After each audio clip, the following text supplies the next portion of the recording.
That practice of Satanism or devil worship by a growing number of teenagers is a subject that is beginning to surface as a serious social issue here in Utah.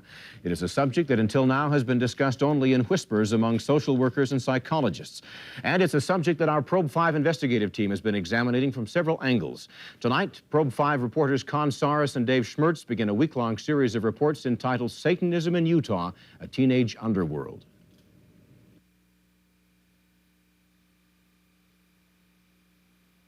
During the last 5 months, Probe 5 has interviewed several teenagers who claim to be devil worshippers, and we've talked with psychologists, police, and experts in the occult. We have found that teenagers' involvement in Satanism ranges from the benign and innocent to the dangerous and deadly. It gives you an adrenaline rush, and it's like, okay, I'll see if I can commit this, see if he'll, and I won't get caught because Satan won't let me, because I'm one of his children. It's a big power trip, and you think you can get away with anything. At least I did, and most of my This friends girl, did. we'll call her Tina, is talking about committing crimes. When Probe 5 interviewed Tina, who is 16, she was being held in a juvenile detention center. During the past couple of years, she's been picked up by police for various crimes, including attempted homicide. She says her small gang of devil worshippers justified that crime as a way to offer a human sacrifice to Satan. There are not a lot of kids in Utah like Tina, but there is a surprisingly large number of teenagers who dabble in the occult. For most, it's a passing fancy, prompted by the same curiosity that has led most of us at one time or another to play with a Ouija board or tarot cards. Others, though, are more serious. They learn the rituals, and they practice it as a religion. For example, 2 months ago, Utah County Police stumbled onto this abandoned barn, which they think was the site of a witch's coven. Officers found the remains of a small bird they believed was killed as a blood sacrifice. Some local child psychiatrists believe devil worship is simply a fad for most of these teenagers, but for some kids, they say, it's more than they can handle. Those that I'm most concerned about are those who have susceptibility because of emotional problems, particularly conflicts, dysfunctional family situations, and maybe wind up being profoundly depressed, profoundly angry or impulsive, and wind up doing something that is really dangerous. And that degree, it does represent a threat. It can encourage a suicidal pact, for instance, and we have seen those, and more than we have seen in years past. It's dangerous, because some kids will outgrow it. Some kids won't, and some kids won't have the chance to because they'll die from it. This week, we will examine the dimensions of this phenomenon. We'll look at why teenagers are attracted to the occult and where that attraction can lead. And we will meet more kids like Tina, all residents of this teenage underworld. Dave Schmertz, Probe 5. The practice of devil worship has existed in various cultures for centuries, but recently it has become a very real part of what psychologists are calling the adolescent or teenage subculture. Much of our Probe 5 series this week on Satanism deals with that culture, but our pictures of teenagers are not meant to imply that these kids we're showing are involved in satanic or occult practices. As we continue the series, Probe 5 reporter Con Saris explains tonight that while devil worship may be something of a fad, it can be extremely dangerous.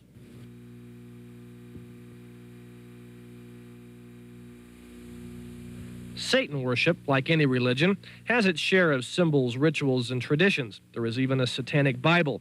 But most teenagers who call themselves devil worshippers are usually not serious students of the occult. These kids are what we call making it up as you go along. They're pulling from the sources in the adolescent subculture, music, the rock music, the heavy metal music, symbols. They're pulling from peers, they're pulling from their movies, they're pulling from MTV, they're pulling from their fantasy role-playing games, and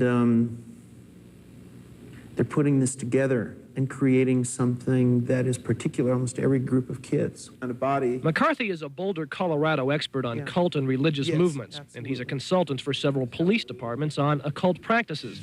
He says there are many sources of satanic symbolism in the teenage pop culture. Some heavy metal rock and roll bands use satanic signs like the inverted pentagram shown here to promote album sales by catering to curiosity in the occult. Other common symbols include an upside-down crucifix and the numbers 666. In biblical reference, the sign of the beast, or the devil.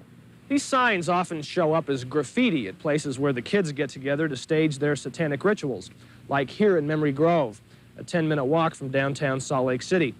While most teenagers are mildly amused by signs and references to Satan in the popular culture, others can be deeply intrigued. Some kids turn to devil worship as a way of seeking an identity, belonging to a group. When a group meets together for a special kind of rite or a special kind of involvement in something that's very symbolic, such as this, it's like a club. Now he has something that he can't tell his parents. It's kind of a secret with the other kids, and it's something rather, it's dangerous. It's a bit frightening. As a form of adolescent rebellion, Satanism is extremely effective. Even in a society that is tolerant of all kinds of behavior, satanic worship is bizarre. To call it anti-establishment would be an understatement. The experts Probe 5 has talked to say most kids who dabble in the occult will eventually lose interest in it. Simply, they will outgrow it. But for those who have turned to the occult as a way of dealing with other problems, an unstable family life, problems at school, depression, drug dependency, there may not be an easy way out. Where does this go? What is the last stop on this road for those who follow it for its duration? Death. By what means? Suicide mostly. That's been a big problem. The kids get in very quickly over their head in this. Consaris, Probe 5. For the past several months, our Probe 5 investigative team has been looking into the practice of satanic worship among teenagers in Utah. Tonight, Consaris continues a series of reports with a look at the element of violence in Satanism. We wish to remind you that the pictures of teenagers used in our reports are for purposes of illustration only and are not meant to imply that these people are involved in satanic or occult practices.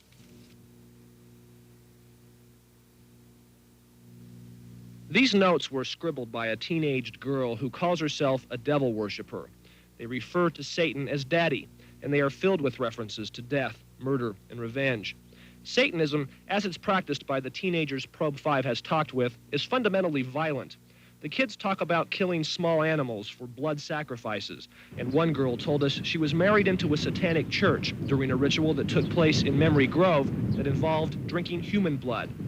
Much of the violence is directed by the kids at themselves in the form of self-mutilation or suicide.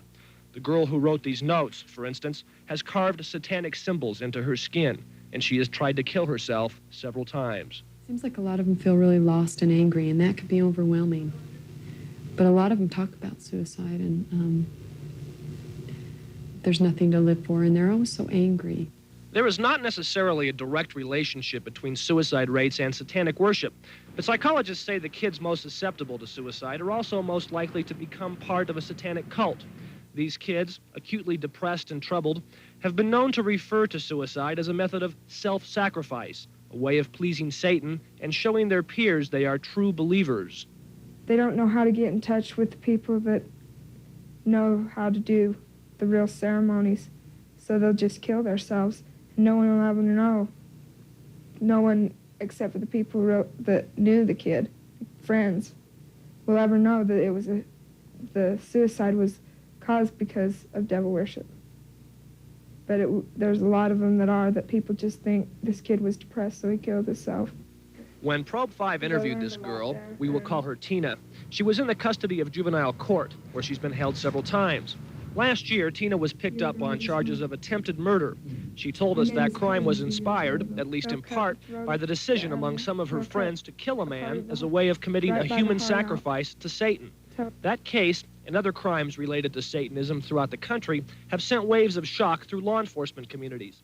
The Salt Lake County Sheriff's Office has responded by starting a training program in the ways of Satanism and the occult. Specifically, we're telling our officers, our deputies, that there are a lot of problems under committees in regards to Satanism, in regards to getting into the sacrifice of animals, and even suicide as a sacrifice to Satan, and also murder, homicide.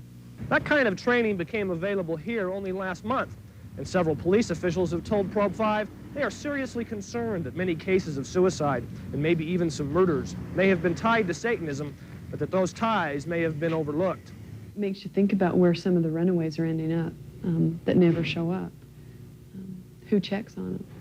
It would be easy for runaways to get involved in groups like this and then just disappear and no one really know where they went. Consaris, Probe 5. All this week, our Probe 5 investigative unit has been exploring the world of Satanism among Utah teenagers. That's a subject that evokes reactions ranging from surprise and disbelief to anger. Tonight, Probe 5 reporter Dave Schmertz introduces us to one man who is waging a personal battle against teenage devil worship. A reminder now, the pictures you will see of local teenagers are not meant to suggest that any of them are involved in satanic worship.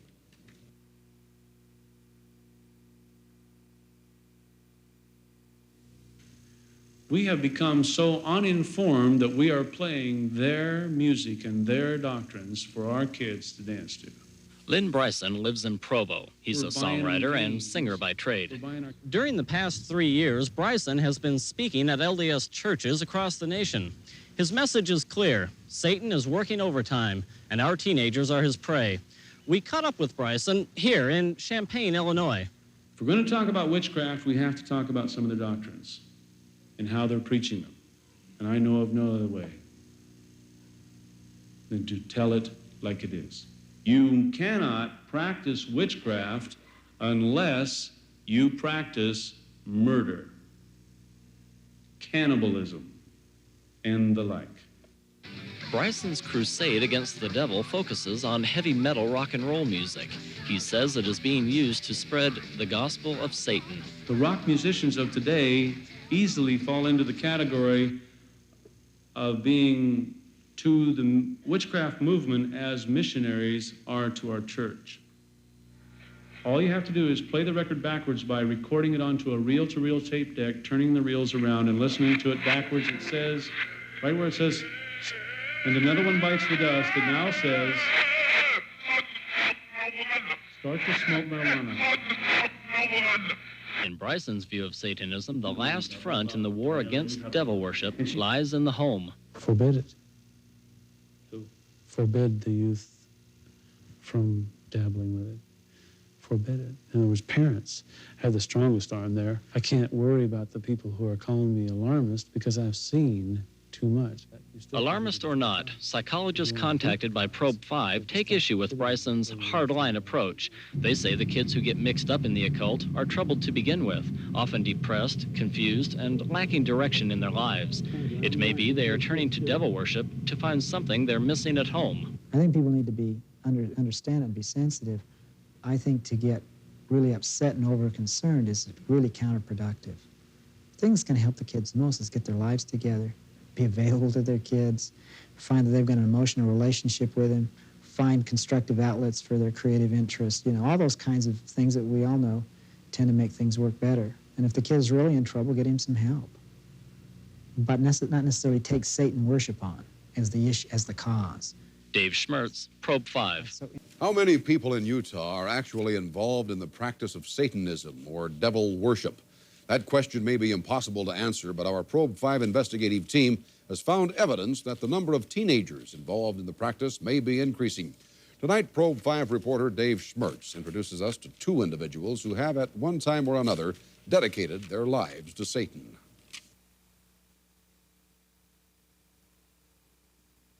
The fastest growing religion in the world today. This is Michael. He's a devil worshiper. He's also one of the few teenagers Probe 5 talked to who says his beliefs are more than simply a way to go along with the crowd. Everybody has their own belief about Satanism. There aren't many people that have the same exact belief about what everything is. It's mostly you yourself, what you believe in. Tina, another local teenager, says she's been deeply involved in Satan worship for the past 2 years. She says she's committed many serious crimes because, as she puts it, her father, Satan, wouldn't let her get caught. While she's getting out of devil worship now, it wasn't long ago that she wanted to give her life to Satan. I felt that my life was devoted completely to Satan, and that if he wanted my soul, then he should take it and he should have it because I had no use for it. Our interviews with Michael and Tina revealed some intriguing and sometimes frightening insights into this teenage underworld. because it seems the people that want it can find it. You have to have a desire for it, or you won't do it. There's people that go around spreading it, getting people into it and stuff too, so. Just like missionaries. In other words, missionaries. I've usually prayed for people to get hurt, or pain, or something, anything, as long as it was hurting another person. Let us worship the way we want. Let us believe in Satan and not be condemned for it, condemned to hell. And people aren't giving us that. They're going to need to learn to accept us because we're going to be here, and there's nothing they can do about it. I want a career, and I want kids maybe someday. But I got to get my life straightened out first. And just because I'm not a devil worshiper doesn't mean that my life's completely fixed yet. Dave Schmertz, Probe 5.